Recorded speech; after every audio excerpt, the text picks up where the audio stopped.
Hi there, it's Pastor Matthew of Rivers of Life Community Church here at Ashford. And this week we are going to be continuing on in our studies in the Gospel of Mark. And in this week, the particular chapter and verse we're looking at is chapter 6 and verses 30 to 44. Now you can pause this video and read the whole text itself, either from your own personal Bible or even from the link that I'm going to provide in the description box. So having done that, let's dive in and have a look at these scriptures. Now, first thing to note is that obviously this section of the Bible is following on from the episode in regard to John the Baptist and how he came to a grisly and gruesome end.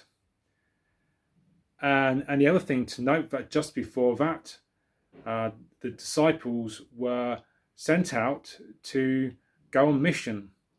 And the thing that's been noted in one way, and even when he was going out on the lake and seeing other miracles, this was part of an education, if you like, discipleship. Put the discipleship in the disciples, as it were, in terms of Jesus's ministry being passed on to them, because in the end, that's the reality of God's kingdom or Christianity. Is Jesus passing on what he has unto us, his disciples, his followers. And so here we have another example, another exercise, perhaps an unattended exercise, as we will see. Now, where we've got to, so in the initial verses in this section, it says that Jesus wanted to get to one side, away from the crowds, so that he could get away and teach them, as it says in verse 30. And so spend that special quality time. So he said to his disciples, let's go into the boat and go over somewhere else. It says, come with me by yourselves to a quiet place and get some rest. And that's what they did. So verse 32 says they got in the boat and went to a solitary place. What is noticed is that's what they did, but it was in a certain place where they thought it would be solitary. So this is thought to be the northeastern shores of the Galilee, because there's some other things about this passage that help us to understand where Jesus and his disciples actually went. But that's where they went. So they went to this place, to this solitary place, but they were spotted. And this is the thing about these people who spotted him. So they obviously knew about him. So there would probably be people who had already seen heard his teaching and seen his miracles and seen what he'd done for people and wanted more of it. And to a large extent, they were also desperate people, and there's a lot of them. Maybe some of it is as a celebrity status, and this is the other thing about being away in a solitary place. When you are considered that the previous section was about John and the fact that Herod thought, who is this person doing all these miracles? I had John beheaded. Has he come back to life? So in order to escape that gaze from Herod, as it were, there's another reason for Jesus to get into one side. But as I say, the people who noticed him were desperate, and they went en masse to go and find him because they wanted more. And this is quite a common theme we've been going through over these few chapters, is the build up to the fact that section after section in Mark, you can see how there were crowds to the point where they're pressing in, because the other aspect about this is that he wanted to get to the side so that they could eat and have rest and recuperation, because the pressing nature of the ministry. So what we then having is so they are getting to one side because the other thing they don't want to be is overwhelmed. They don't want the public to also get the because there's the other thing about these people that were desperate. They all probably would have known about what was going on with John and possibly were scared and upset themselves, disturbed. So they probably thought they would find solace and comfort. But the other risk there is that they were then trying to make him king and ruler in place of a despot character as Herod Antipas was. So this next session is an exercise for the disciples to find themselves in an overwhelming situation, then question, what have you got to put into the Lord's hands to overcome? Because it's the other aspects. Yes, there's some things that have made this passage what it is, but within this you have the scenario where the disciples were again going to be stretched, and so they went to one side. So they went across the lake, this quiet place, away from the public, and the public saw them. And as I say, they were spotted by these desperate people who wanted to see more. As you see, as we will read later on, there were a considerable number of them. And so, when Jesus saw this overwhelming large crowd in their desperation, his heart went out to them. He had compassion upon them, as the word says. He looked at them, as it says in verse 34. He saw them as sheep without a shepherd, and this is quite a motif from the Old Testament, in the way that something like Ezekiel 34 or Psalm 23 have the very strong motive of the shepherd looking after sheep, because that's what they were to do, because sheep would be vulnerable, so they need to be looked after. And here Jesus likens those desperate people that he was looking at as sheep without a shepherd, and he had compassion on them. And so he, in that instance, became the shepherd.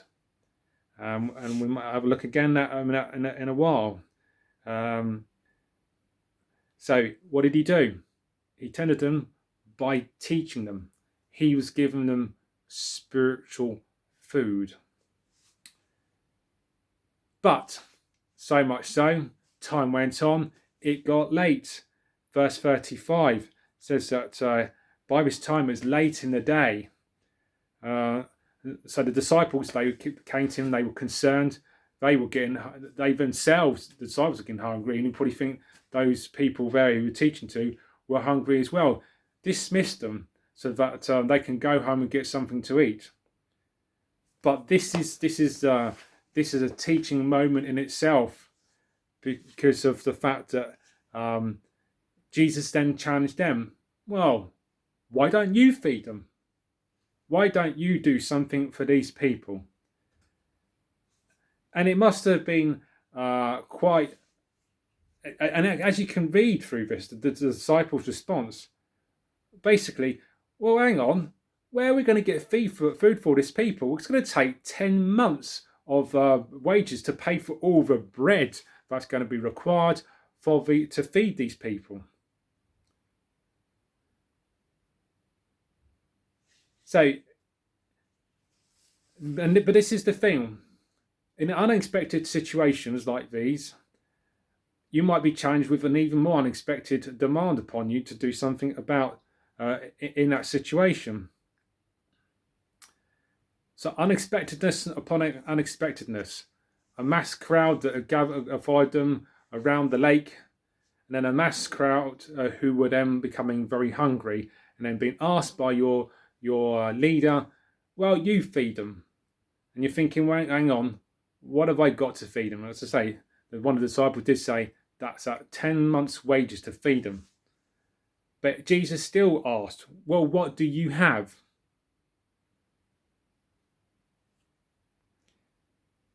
By asking in verse 38, how many loaves do you have?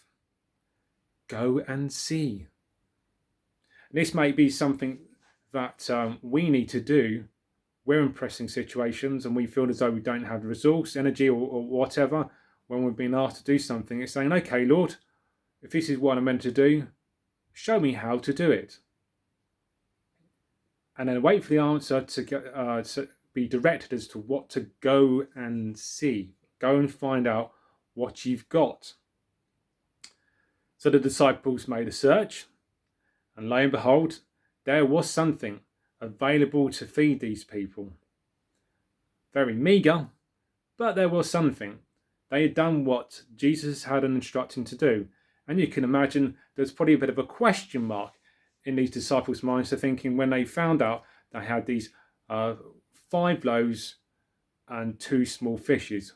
What on earth, with this meagre material, are they going to be able to do with it to feed the masses that were in front of them? These hungry masses, and feed them in such a way that they would be able to make their way back home, having possibly come quite a way to listen to Jesus.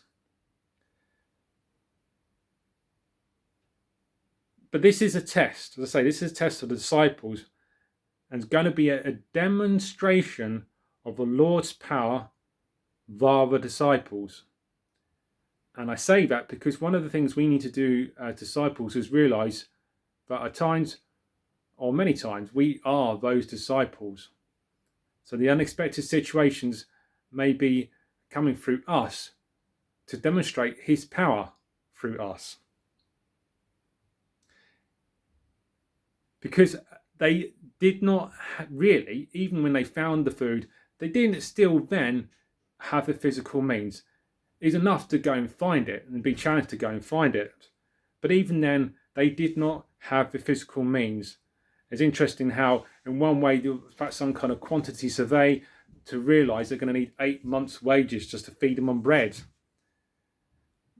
Basically, an overwhelming number of people to feed. But this is a case of what to do, or what do they have? Not what they do not have. I'll repeat that. This is a case of asking ourselves, what do you have, rather than what you don't have?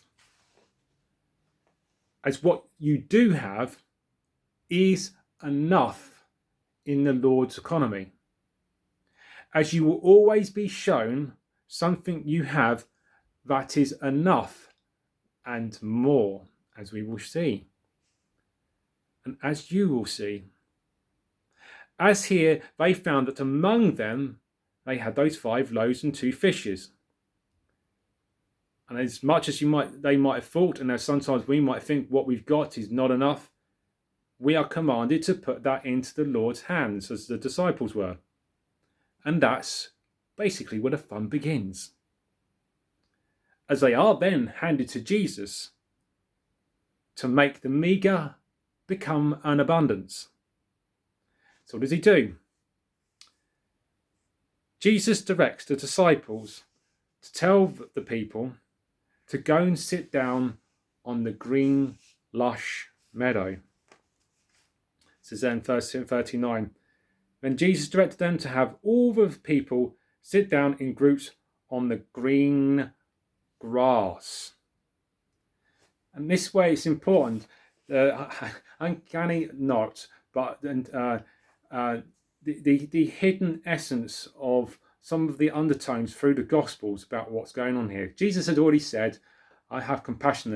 They are like sheep without a shepherd. And here they were in green meadows. Sheep in green meadows. And they were told to go and sit down on this green grass. And so that's what they did. Jesus, having looked after their spiritual needs, was now going to give them their physical needs to go back home in terms of the food, and to show his power through it. And whilst speaking this, maybe there are those of you thinking of different emblems or motifs, as I said previously, that allude to this idea of sheep being looked after by a shepherd in green meadows, or even green pastures. And we'll come back to that later on. So they're instructed to go and sit in 50s or 100s, as we read in verses 39 and 40. And this in itself allows for a very clear and visible demonstration as to what was going on. Because the Lord, through this, was providing a miraculous increase. And there's another common emblem or motif, if you like, through what he does next. Verse 41, he takes the loaves and the 2 fish. He looks up to heaven. He gave thanks and broke the loaves. Again, have a think. Where else do we come across scenarios where Jesus gave thanks and broke the bread?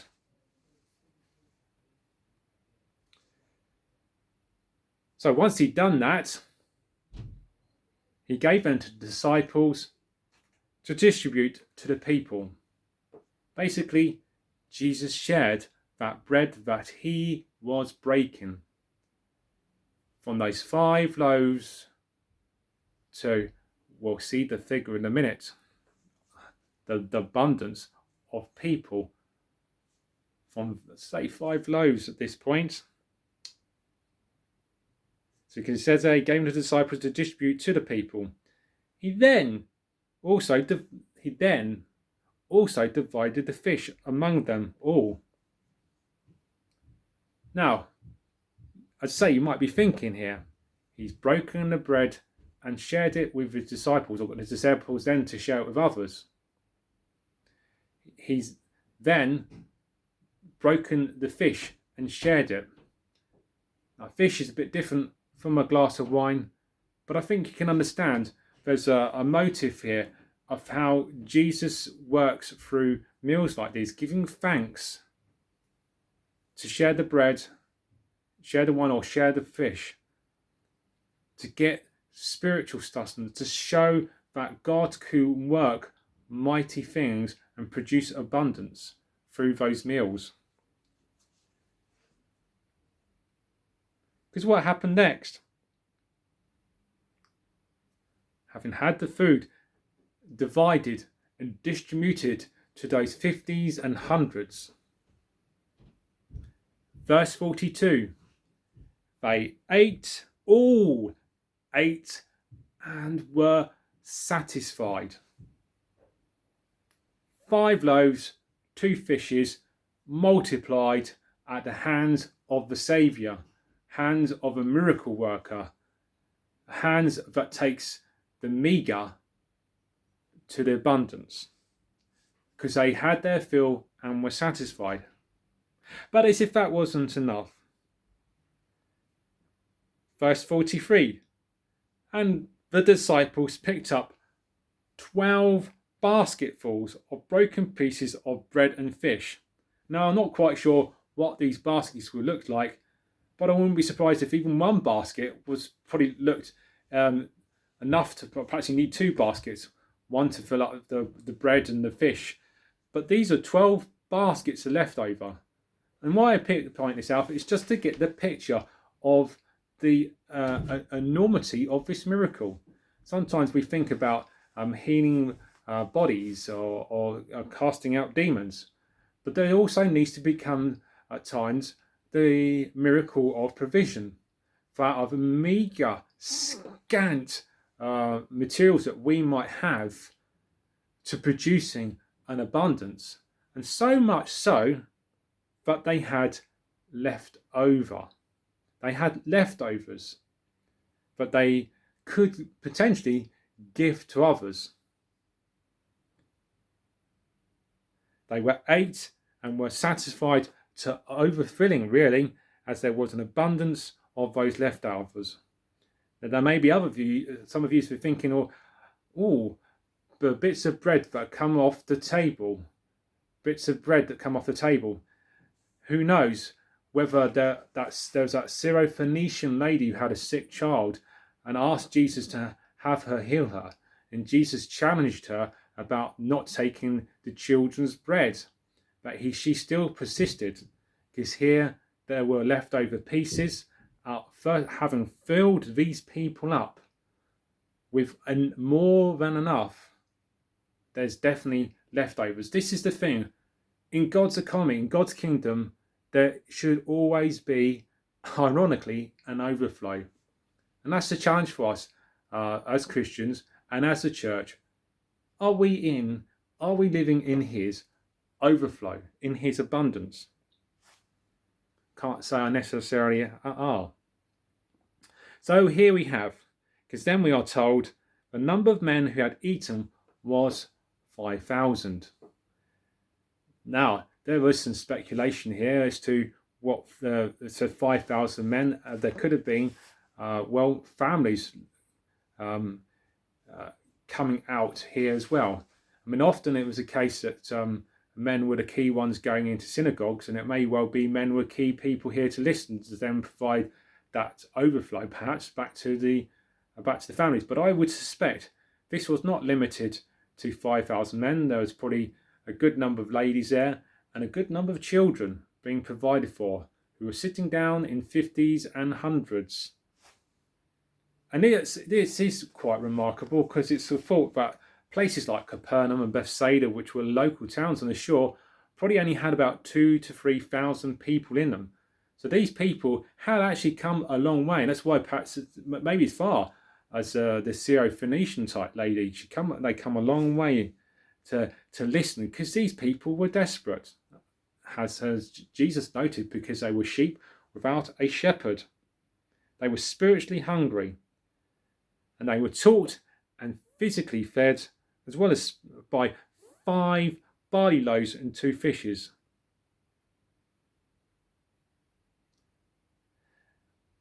And here I want to end the message with a psalm.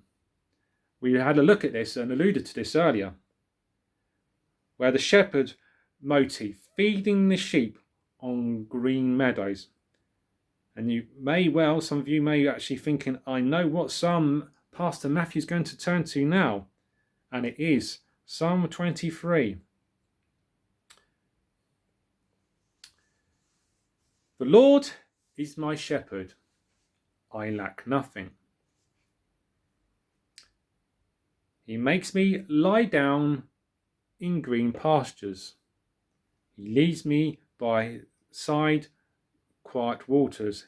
He refreshes my soul. He guides me along right paths for his name's sake.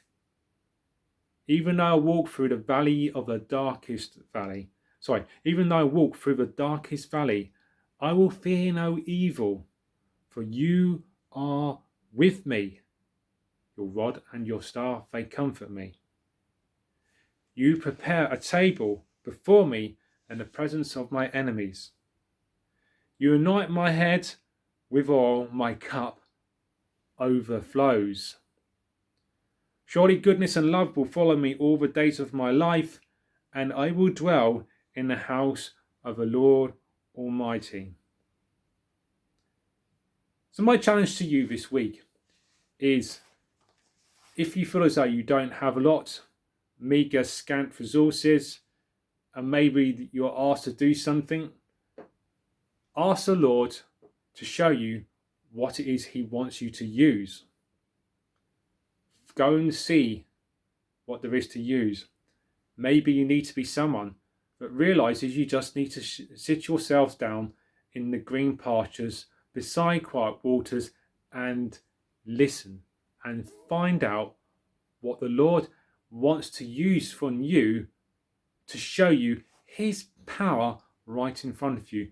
Just in the same way that this exercise tested the disciples and it showed a great miracle in itself, the miracle of provision from meager resources. And so there I leave it for you to understand that challenge and pray about how God may be challenging you to move on with him using what you think you don't have. And this is the thing, remembering it's not what you don't have, it's what you have that you need to realize and put into the Saviour's hands for him to use and do a miracle in your life for his glory, because that's what it's all about. He wants his children to glorify his name by allowing him to work through them. So I pray that that's a message you've got to. If you've liked the message and want to give it a thumbs up, that's great. It's not compulsory.